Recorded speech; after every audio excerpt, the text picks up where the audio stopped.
আজ আপনার নবপত্রিকা অর্থাৎ ৯টি নতুন পাতা দিয়ে মহাসপ্তমী পূজার শুরু হয়েছে।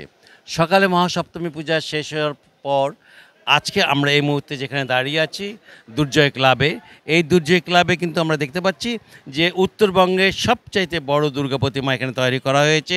প্রতিমার উচ্চতা ১৬ ফুট এবং এখানে এত সুন্দর করে সাজানো হয়েছে যে দেখে মানে বোঝা যাচ্ছে যে প্রতিমার তৈরি করাটা অনেক কঠিন হলেও তৈরি হয়েছে খুব সুন্দর করে।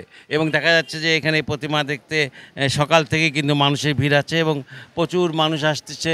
আপনার দেখা গেছে যে সকালে অনেক ভিড় হয়েছে পূজার সময়, আর এখন সন্ধ্যার সময় আপনার দেখতে পাচ্ছি আমরা যে পূজাতে লোক আসছে এবং রাত যত বাড়ছে ততই কিন্তু আস্তে আস্তে দর্শনার্থীর সংখ্যা বাড়ছে এবং এই দর্শনার্থীরা কিন্তু প্রতিমা দেখার জন্য আসছেন এবং অনেকেই সেলফি তুলছেন।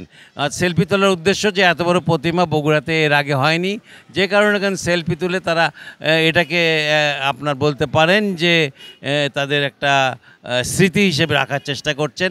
আপনার এখানে আমরা দেখতে পাচ্ছি যে এই প্যান্ডেলটাকে রং বেরঙের আপনার হলো অঙ্কন দিয়ে এত সুন্দর করে চিত্রগুলো, এত সুন্দর চিত্র এখানে মানে আঁকা হয়েছে যে বোঝাই যাচ্ছে যে অনেক টাকা খরচ করে কিন্তু এখানে আপনার হলো এই প্যান্ডেলটা তৈরি করা হয়েছে।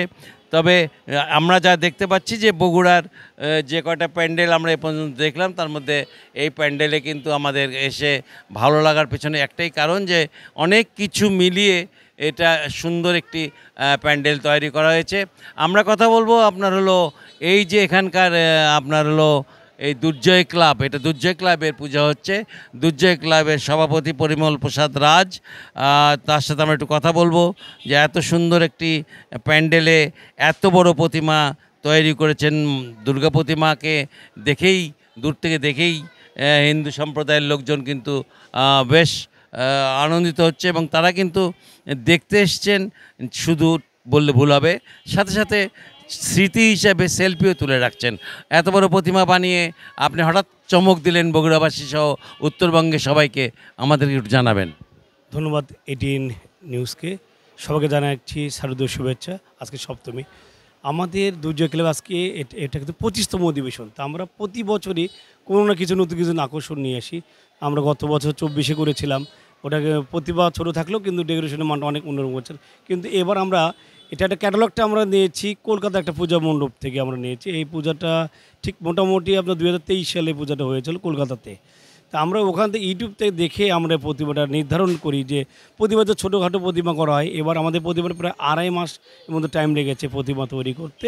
এবং আমরা মানে যে পরিমাণ মালাকর তারও অনেক পরিশ্রম করতে হয়েছে। কিন্তু আমরা চেয়েছি যে আমাদের এবার 25তম অধিবেশন আমরা বগুড়াবাসীকে একটা নতুন কিছু চমক দেবো, এই জন্য আমরা এই প্রতিমাটা আমরা হাতে নিয়েছিলাম। এবং আপনাদের সাজসজ্জাগুলো দেখতে প্রতিটা এতে আপনাদের প্রতিবার দেবদেবীর ছবি দেওয়া আছে, দুর্গা মায়ের, নারায়ণ ঠাকুরের, লোকনাথ বাবুর আমরা দিয়েছি।